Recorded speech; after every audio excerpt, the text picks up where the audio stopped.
I blacked out at our wedding and accidentally said horrible things to his parents. Now I'm divorced. Hello, Reddit. Long-time lurker here, but this is my first time actually posting, so bear with me. My name is Nancy, and for privacy's sake, let's call my husband Jay. I'm 29 and he's 28. We've been together since high school, and I've always thought we were perfect together. Jay's been the most devoted husband anyone could ask for. He does everything for me, makes sure I'm comfortable, takes care of the house, even rearranges his own schedule if I need something. I've always known he'd do anything to keep me happy, which is why I'm here. I need advice because things have taken a drastic turn, and I don't know how to make him realize he's completely overreacting. The issue, plain and simple, is Jay's parents. Ever since high school, it was obvious they didn't like me. They've always been polite, sure, and always gone out of their way to be nice, but it's that kind of overly nice that feels like nails on a chalkboard. Like they're putting on a show of being the perfect, warm, welcoming in-laws while secretly judging me, or hoping I wouldn't stick around. I could just tell they saw me as someone who wasn't good enough for their precious son. And you know what? I never liked them either, but I kept that hidden because Jay was very, very close to them. Too close, if you ask me. Jay's bond with them has always been something that irritated me to no end. They're practically best friends. He'd talk to them every day, go over to their place whenever they asked, and listen to every little bit of advice they dished out, and it just doesn't sit right with me. His parents and I have never been on the same page, but I tolerated them for Jay's sake. I tried to keep it cordial, even though it grated on me every time I watched him run to them for everything. The way he would get that look of admiration and respect whenever they chimed in on a topic. It was maddening. I felt like they were always hovering, always finding little excuses to be involved in our lives. They'd show up unannounced sometimes, bringing food or helping us with household things I never asked them to do. Jay would laugh and say they're just thoughtful, but to me it felt like a complete lack of respect for boundaries. They acted like our relationship was just an extension of their family, and I couldn't stand that Jay still felt so dependent on them. It's like he couldn't make a single decision without checking in with his parents first, and it drove me crazy. I tried subtly to encourage Jay to set some boundaries. I'd say things like, maybe it would be nice if we had more privacy of if they stopped coming to see us, but every time he would just shrug and brush it off. He'd say they were his family and just wanted to be involved. I mean, really? He didn't get it at all. What's even more frustrating is that nobody else seemed to see anything wrong with them. Not our mutual friends, not my family. Everyone thought they were just these wonderful people. They'd go on and on about how Jay's parents were so welcoming, so helpful, and so polite. Friends would even tell me how lucky I was to have in-laws who were so thoughtful and respectful. Respectful? Sure, they hovered, but they hovered politely, and everyone thought that somehow made it okay. They never forced us into anything. They never pushed too hard, and they never crossed an obvious line. It was all these little suggestions, just barely nudging Jay in a certain direction, but with this constant annoying persistence that made my skin crawl. They could disguise their over-involvement with a smile and a gentle tone, but I could see right through it. I knew better. I could tell they were always watching, always finding ways to subtly influence Jay.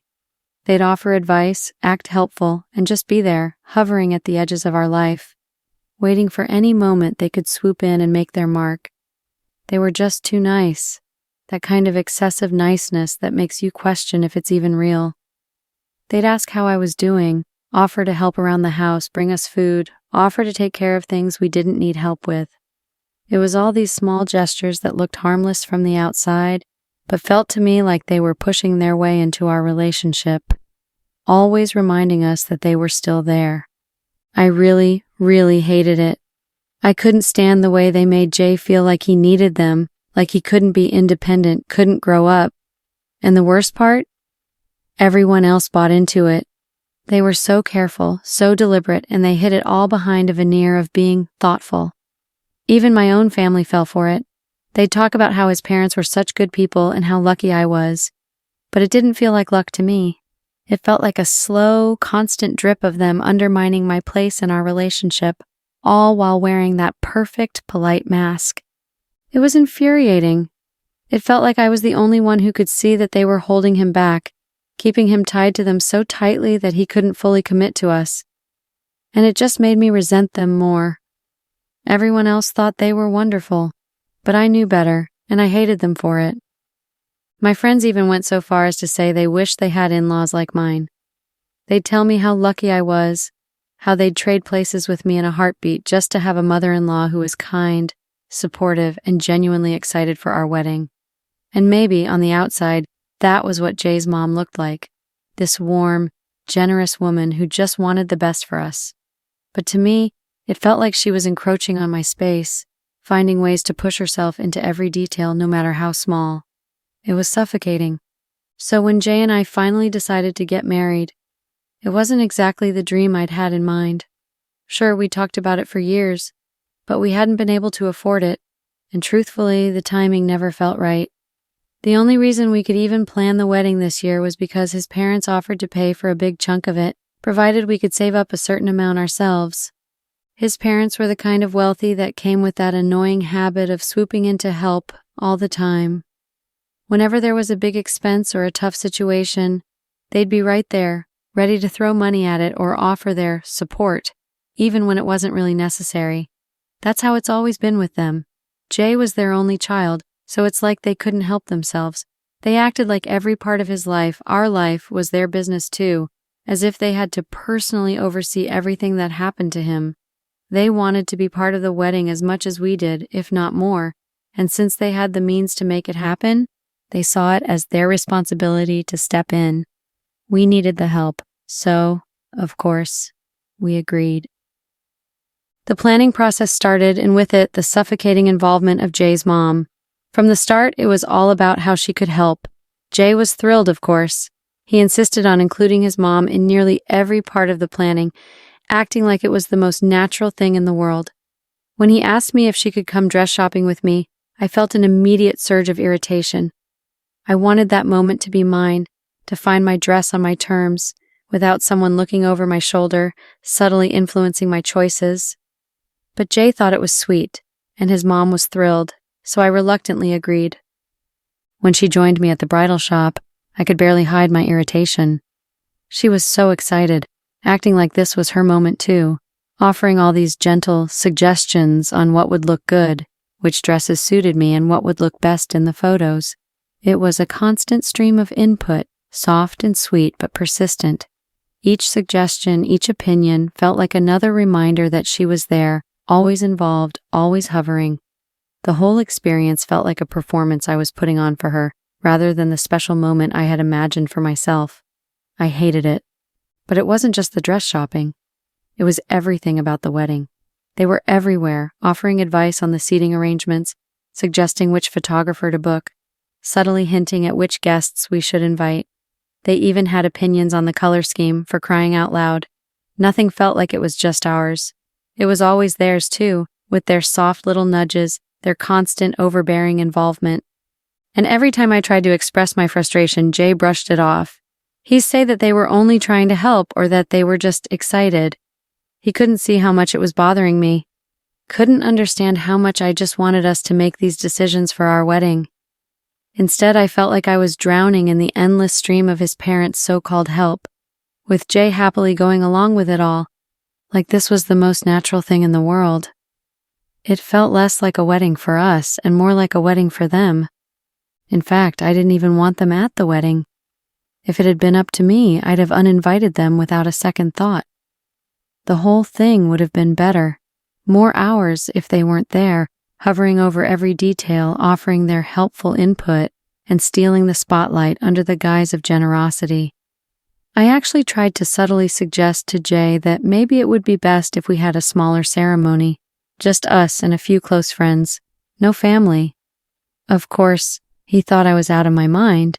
At first, he even thought I was joking, but when he realized I was serious, he looked at me like I'd just said the most insane thing in the world. He was practically laughing at the absurdity of it. He then reminded me that they were the ones paying for the wedding, something which I remembered. Of course I remembered. It was the only reason I was even tolerating their presence in the first place. But I didn't see why that had to mean they were entitled to every moment of our lives. They'd given us money, yes, but it didn't mean they should get to waltz through our lives as if they were the ones getting married.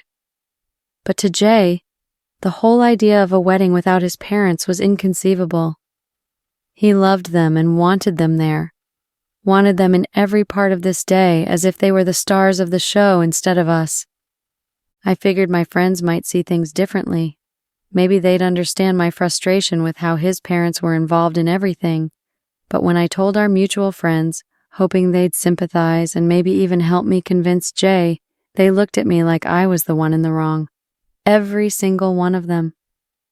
They talked about how nice his parents were and how much they'd done for us. They couldn't see any single reason why they should be uninvited. Apparently, I was the only one who saw through their saccharine sweetness. Everyone else was just blinded by the endless politeness, the constant smiles, the endless generosity. Jay's parents had everyone convinced they were perfect. Everyone but me. And yet no one saw what I saw. It was like I was surrounded by people who were in on some joke, while I was left out in the cold. To everyone else, they were saints, so generous and supportive. But I saw through it. Their involvement wasn't just kindness. It was a way to keep a hand in everything we did, a way to stay tethered to Jay and our relationship.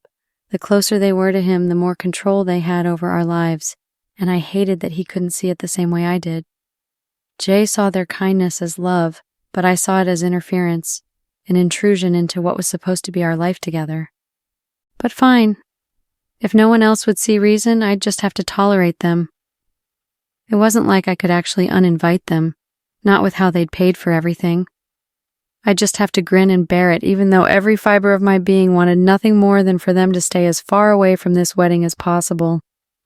If it were up to me, I would have made Jay cut contact with them a long time ago. In my ideal world, we'd have had a fresh start together, just us, with no one hovering around pretending to help while really just meddling. But of course, it wasn't up to me, and I had no choice but to tolerate their constant presence in our lives. Besides, they were paying for a huge part of the wedding, and as much as I disliked them, I couldn't deny that I was benefiting from their generosity. I wasn't ungrateful. I understood that without their help, we probably wouldn't even be able to have the wedding we'd dreamed of. But just because I appreciated the financial support didn't mean I had to like them. And this wasn't just any wedding. It was a destination wedding, the kind that everyone dreams of but rarely can afford. Jay's parents had spared no expense to give us the perfect day, which only made it harder for me to openly express my feelings about them. How could I justify my resentment when they'd done so much for us, when they'd literally funded our dream wedding? So I put on my best grateful smile, played the part of the appreciative daughter-in-law, and went along with their endless involvement, all the while feeling trapped by it. Everyone expected me to be endlessly thankful, and sure, I could be polite and fake it. The worst part was that deep down, I knew Jay would never agree with me. To him, they were everything a family should be, supportive, involved, and caring. In the end, I had no choice but to swallow my pride and play along. So, of course, even though I didn't like them, they never knew. I was always polite, never complained in front of them, always put on a gracious front despite my resentment. I played the part of the perfect fiancée, the appreciative future daughter-in-law, even though I cringed inside every time they nicely suggested something for our wedding or invited themselves into decisions that should have been between me and Jay. But I tolerated it all. I kept my feelings in check, held back my irritation, and played along, as I had been for years.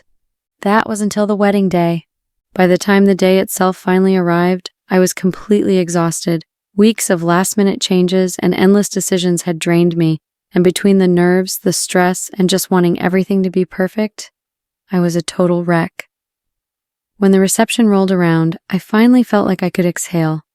It was supposed to be a moment of celebration, and I decided to let myself unwind. I indulged a bit, maybe too much, telling myself I'd earned it after all the endless stress. And with each drink, the tension I'd been carrying for months seemed to fade. Jay's parents, of course, were mingling and greeting everyone with that flawless charm of theirs. They were as perfect as ever, smiling, doting on Jay, playing their role as the proud parents, and all I could feel was annoyance. And then before I knew it, I found myself drinking more than I'd planned. I told myself it was to relax, to ease the stress. But looking back, I think I was using those drinks to help hide my simmering resentment. Somewhere along the way, things spiraled. I lost track of how many drinks I'd had, blacked out, lost track of what I was saying, and before I knew it, I was openly venting to anyone within earshot. I didn't even realize how loud I'd become, or that my in-laws were standing nearby. I began airing out all my buried frustrations about them, the irritation I'd kept under wraps for so long, the anger I'd never let slip. In front of guests, family, and friends, I started saying how overbearing and controlling they'd been, how they constantly inserted themselves into our lives. I talked about how everyone thought they were so nice, but how I saw through it. I complained about how their helpfulness was just another way of keeping control, how their endless niceness was suffocating, how it felt manipulative, and that it honestly disgusted me. I didn't hold back. For the first time, I let it all out. Every petty frustration, every resentment I'd accumulated over the years. Some guests chuckled nervously at first, thinking I was joking, but as I kept going on and on, they realized this wasn't just wedding day stress talking. I wasn't joking at all, and with every word, it became clear just how much I couldn't stand my in-laws. I was unfiltered, blunt, and I guess cruel. I went on about how I'd never liked them, how fake their kindness felt, how much I hated seeing them meddle in our lives. And in the midst of it, I faintly remember Jay's mother's stunned expression and Jay's father just standing there looking somewhere between shocked and hurt.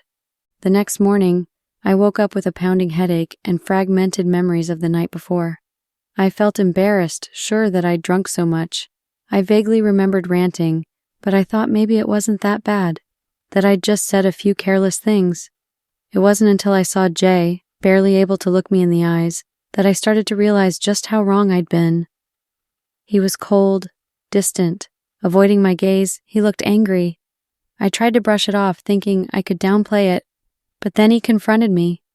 He recounted some of the hurtful things I'd said about his parents, some of the things I hadn't even remembered saying. I was in shock.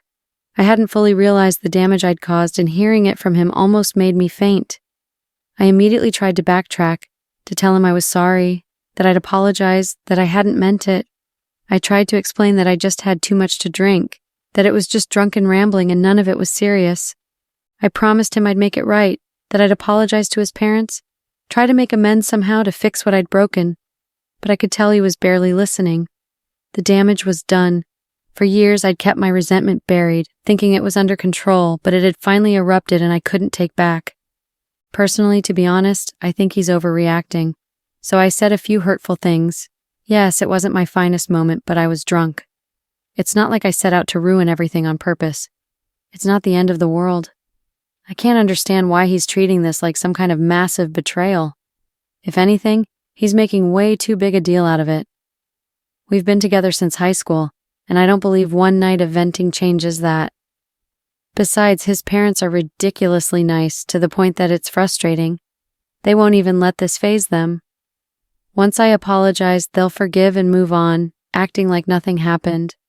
They're so caught up in being good people that they probably wouldn't even know how to hold a grudge.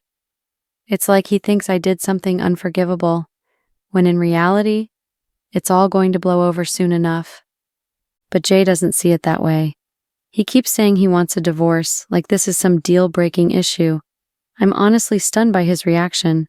For him to threaten to walk away from everything we've built just because I got a little too honest for once, it's absurd. He's acting like I revealed some deep, dark side of myself that he's just now seeing, but I've always been clear about my feelings on his parents. He can't honestly say he didn't know. And now, he's saying all this nonsense about how he should have seen the red flags, and how it's his own fault for ignoring them. It feels like he's rewriting history, making it sound like I've been some kind of monster all along. Red flags? Really? What red flags? The fact that I didn't worship his parents the way he does? That I didn't bend over backward to accommodate their every little request? That I wanted him to have some boundaries with them? How is any of that a red flag? I feel like he's just looking for an excuse to justify his anger, to make this one incident seem like part of some larger ongoing issue. But it's not. I've never done anything to hurt him intentionally. I've supported him, been there for him, even put up with his parents for years, despite my feelings. I didn't go around airing my grievances or causing problems. This one time I slipped up and now he wants to throw everything away? It's ridiculous. I told him I'd apologize if it meant that much to him, even though I don't believe it would make any difference. His parents won't care. They'll forgive, smile, and pretend like it never happened. But he won't even give me that chance. He just keeps saying that he can't imagine staying married to someone who would feel this way about his family. And that hurts. After everything, for him to act like I'm some stranger he's only just now seeing clearly, it's infuriating. I've been honest about who I am and what I think, and I refuse to let him rewrite this story like I'm the villain in it. So here we are with him stubbornly clinging to his precious principles and family values, as if they matter more than our relationship. He's turning this into a bigger issue than it needs to be, and I'm honestly not sure how to make him see that. This isn't the catastrophe he's making it out to be, but he's so caught up in his own outrage that he won't listen to reason. And now he's talking about divorce like that's the only answer. I'm at a loss. I've done everything to support him, to make this relationship work, and now it feels like he's the one throwing it all away over nothing. What do I do, Reddit? How do I make him realize that he's going to throw away so much over nothing? How do I make him see he's overreacting? Update. Hello, Reddit. It's been a while since I updated, and honestly, a lot has happened since then. I didn't post for a while because I was infuriated, deeply angered by the comments I saw here.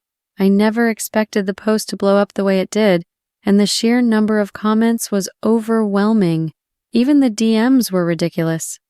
Look, yes, I get it. I was wrong, okay? But can everyone stop treating it like it's some massive deal? I really wish people would stop overreacting. I'm updating now because, despite everything, I had a lot of people asking for an update. And I kind of like having this space to vent, so here it is, even if I don't appreciate the unsupportive comments. A lot of people were saying I sounded crazy, but whatever. First things first, I'm getting a divorce. Yeah, that's right. He actually wants to go through with it. Who's really going to regret this, though? I tried everything. I suggested couples counseling, apologizing to his parents, whatever he wanted.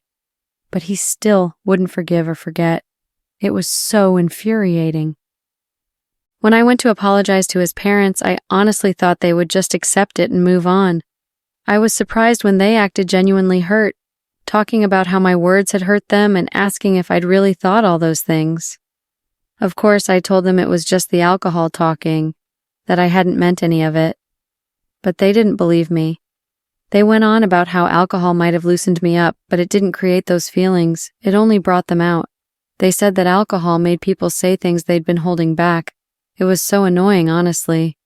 I'd thought they'd just accept the apology and let it go, but no, I had to sit through this whole grueling conversation. After that, they did say they'd talk to Jay for me, which turned out to be useless. When I realized that wasn't working, I started reaching out to our mutual friends. To my surprise, they all took his side. Can you imagine? They kept going on about how Jay's parents had always been nice, always gone out of their way to make me feel comfortable. They said that I'd broken his parents' hearts and that they agreed with Jay. One friend even said they weren't sure they could stay friends with me after this. They actually said that if I'd just accepted my fault and genuinely apologized, they could have been fine. But since I'd called Jay overdramatic and was trying to convince them to talk to him, they realized how insensitive I was being. I'm not kidding. Those were their words. It's like they had some meeting to plot against me, and then they kicked me out of the group chat. Can you believe it? Fine. I don't need them. Jay asked me to leave, so I went to my parents' house. Before I left, we had a long conversation where he explained everything. He said he'd never realized how deep my resentment toward his parents went. He said he understood I didn't like them much and he could live with that as long as I was polite. He'd thought my feelings were just mild dislike, and that was fine with him. But according to him, the way I'd spoken at the wedding showed him just how much hatred I actually held, and it was something he could never move past or forget. Whatever. He'll regret this. I know he will. He wants a divorce? Fine. Bring it on. If he really cared, he would have picked me over his parents. Update. Hello Reddit, it's been a while. Randomly remembered to update here, partly because, well, I got served.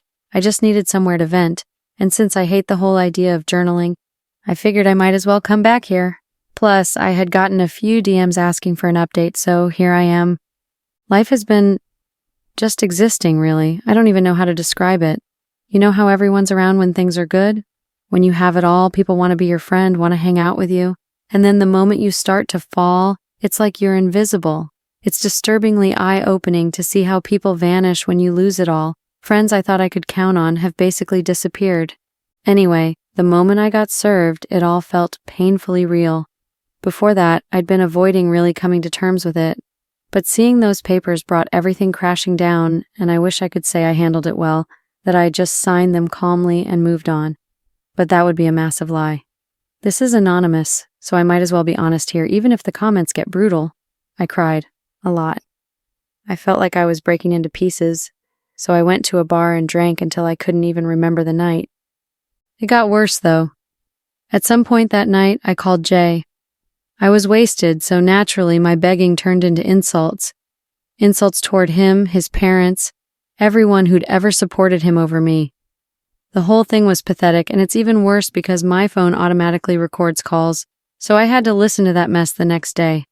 I'll spare you the details, but hearing myself beg and scream and curse him out was honestly humiliating. Jay just quietly listened, didn't argue back, which somehow made it feel even worse.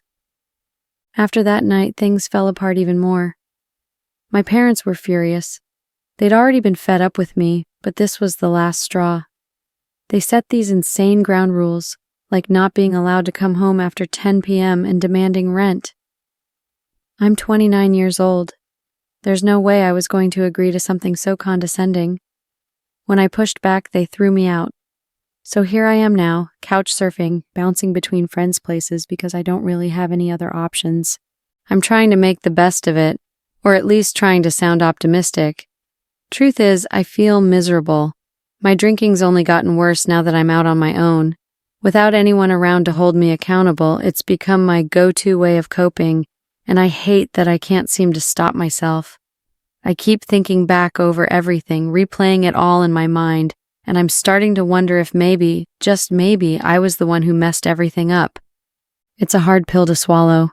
I used to think everyone else was overreacting, that they were the problem. But here I am, alone. And it's starting to hit me that maybe it was me all along. It's a heavy feeling, realizing I might have destroyed my own life with my choices. Update. Hey Reddit, it's me again, it's been a while. Honestly, I logged out of this account, forgot the password, and was too busy to bother resetting it. But today, for whatever reason, I finally did, and here I am, logged back in. Life has been, well, life. It's been wild, to put it mildly. As I always say, life's been lifing. And I guess I owe you all an update. A lot has happened, a lot I need to be honest about, so here goes. First off, the divorce. It's official, finalized, and it was lightning fast. Barely felt like we'd even been married before it was all over. I didn't get anything, not a cent. And I know I might come across as bitter, but yeah, I needed that money. I still do. So yeah, not getting anything stung more than I want to admit. Losing my friends, and the person I thought was the love of my life. That was the knife in my chest. It's just been painful, no other way to put it. I'm not on the streets anymore, though, so there's that. After months of couch surfing and scraping together everything I had, I finally saved up enough for a down payment on an apartment. Though calling it that feels like a joke, it's more of a shoebox. My walk-in closet at Jay's place was 4 times the size of my current room. No exaggeration. It's cramped, but it's my own. Adjusting has been hard. There are moments where I just sit there, staring at the walls, trying to come to terms with how I went from stability to this. But the irony doesn't stop there. Even though I'm finally in my own place, paying bills is like some Sisyphean task. I'm working 2 jobs, and even those aren't enough. I'm now desperately hunting for a third, just to keep my head above water. Everything is so expensive. And on top of that, I want to go to therapy. God knows I need it. But therapy? Therapy is just another thing I can't afford right now. and it hurts to admit that. I try to stay optimistic. I have to, just to keep from completely falling apart. I tell myself that things will change, that they have to. I hold on to the hope that somehow, some miracle will swoop in and make things right, though I know better. Life isn't a fairy tale, and I'm no Cinderella. And then there's the drinking. The thing I leaned on to help me escape is now something I can't control. Every time I swear I'll stop, I find myself reaching for just one more drink. And the money I don't have? Somehow there's always enough for a bottle. It's like I'm caught in this horrible cycle, spending what little I have on something that's only making things worse. But I'm trying. I really am. Quitting for real this time. I finally see that if I want things to change, it has to start with me. Looking back, I realized that there was nothing wrong with Jay's parents. They were good people, generous, kind, loving. And here I was, back then, thinking their kindness was somehow fake or off. Why? Because I couldn't wrap my mind around the idea that people could genuinely be that nice. I thought there had to be something wrong with them. My family? My parents divorced and remarried 3 times, and every time they split, it wasn't about who would take care of me. It was about who wouldn't. Hearing them argue about who had to take me, it was beyond damaging. Do you know how fucked up that is? Seeing your parents arguing with each other about who had to take you 'cause neither of them wanted to. That kind of thing scars you, shapes how you see the world. So when I met Jay's parents, I thought they were hiding something. In my messed up mind, I couldn't accept that there were people who just loved each other without the screaming, without the chaos. And I see it now. I was the problem. I reached out to apologize to Jay's parents, but they blocked me. I mean, fair enough, I understand. I even tried texting Jay, and though he didn't block me, he didn't reply either. I'm pretty sure he had something to do with his parents blocking me, and I don't blame him. They didn't deserve my bitterness. They were good people, and I couldn't see it. Sometimes I scroll through their social media just torturing myself, seeing how happy they all are. Jay especially. I think he's dating someone now. There's this girl he's been posting about. They look happy, genuinely happy, and I want to hate it. I want to be jealous. But how could I be? I was the one who threw all of it away. If only I hadn't gone out drinking that night, if only I'd been kinder, more open, more whole. I keep telling myself, if only, if only, if only. I think about therapy again, about what it would have taken to avoid getting to this place. And I know I need it. I just can't afford it. So, yeah, there's your update. Life's been a mess, but it's my mess. I know I deserve a lot of what I'm going through. This is my punishment, and I have to accept that. Maybe one day I'll make things right, or maybe I won't. But right now, I'm just here, living day by day, hoping for something better.